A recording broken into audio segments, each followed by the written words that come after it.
നാട്ടിലേക്ക് പണം അയക്കുന്ന ആളുകൾക്കൊക്കെ എന്തുകൊണ്ടും അനുയോജ്യമായിട്ടുള്ള ഒരു സമയമാണ് ഇന്ന് എന്ന് തന്നെ പറയേണ്ടി വരും. ദിർഹത്തിന്റെ വിനിമയ നിരക്ക് നമ്മളൊന്ന് പരിശോധിക്കുന്ന സമയത്ത് ഇന്നത്തെ ഗൂഗിൾ റേറ്റ് കാണിക്കുന്നത് 23 രൂപ 76 പൈസയാണ്. ഇനി ചില മണി എക്സ്ചേഞ്ച് ആപ്പുകളിലൊക്കെ നമ്മൾ പരിശോധിക്കുകയാണെങ്കിൽ ഇതിൽ കൂടുതൽ കാണിക്കുന്നുണ്ട്. അതുകൊണ്ട് തന്നെ പൈസയൊക്കെ ഉള്ള ആളുകൾക്ക് ഇന്ന് എന്തുകൊണ്ടും നാട്ടിലേക്ക് പണം അയക്കാൻ അനുയോജ്യമായിട്ടുള്ള സമയമാണ്.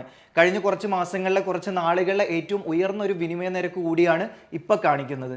യുഎഇയിൽ താമസിക്കുന്ന കരീബിയൻ വംശജയായിട്ടുള്ള ഒരു വനിത വിവാഹമോചന നഷ്ടപരിഹാരമായിട്ട് ആവശ്യപ്പെട്ട ഒരു തുക എന്ന് പറയുന്നത് 1 ബില്യൺ ദിർഹമാണ്. ഈ ഒരു ആവശ്യം കോടതി അംഗീകരിച്ചാൽ യുഎഇയിൽ എന്ന് മാത്രമല്ല ഗൾഫ് മേഖലയിൽ തന്നെ വിവാഹമോചന നഷ്ടപരിഹാരം ഏറ്റവും കൂടുതൽ ലഭിക്കുന്ന ഒരു കേസായിട്ട് ഇത് മാറും എന്നാണ് പറയുന്നത്. ദീർഘകാലമായിട്ട് രാജ്യത്ത് താമസിക്കുന്ന ദമ്പതികളായിരുന്നു ഇവര്. അബുദാബി സിവിൽ ഫാമിലി കോടതിയിലാണ് ഈ ഒരു കേസ് രജിസ്റ്റർ ചെയ്തിട്ടുള്ളത്. ദുബായിലെ വിന്റേജ് വാഹനങ്ങൾക്ക് ഫാൻസി നമ്പറുകളുമായിട്ട് ഒരു ലേലം, ഓൺലൈൻ ലേലം ഒരുക്കുകയാണ് ദുബായ് RTA. 350ഓളം ഫാൻസി നമ്പറുകൾ ഉണ്ടാകും.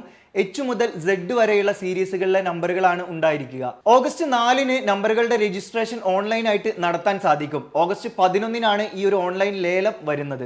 ലേലത്തിൽ പങ്കെടുക്കുന്നവർക്ക് ദുബായിൽ ട്രാഫിക് ഫയൽ ഉണ്ടായിരിക്കണം. കൂടാതെ 5000 ദിർഹംസിന്റെ ഒരു സെക്യൂരിറ്റി ചെക്ക് RTA പേരിൽ നൽകുകയും വേണം. 120 ദിർഹംസ് എൻട്രി ഫീ ആയിട്ട് നൽകേണ്ടിയും വരും. ഇതിന്റെ കൂടുതൽ വിവരങ്ങൾക്കായിട്ട് www.rta.ae എന്ന വെബ്സൈറ്റ് നിങ്ങൾക്ക് സന്ദർശിക്കാം.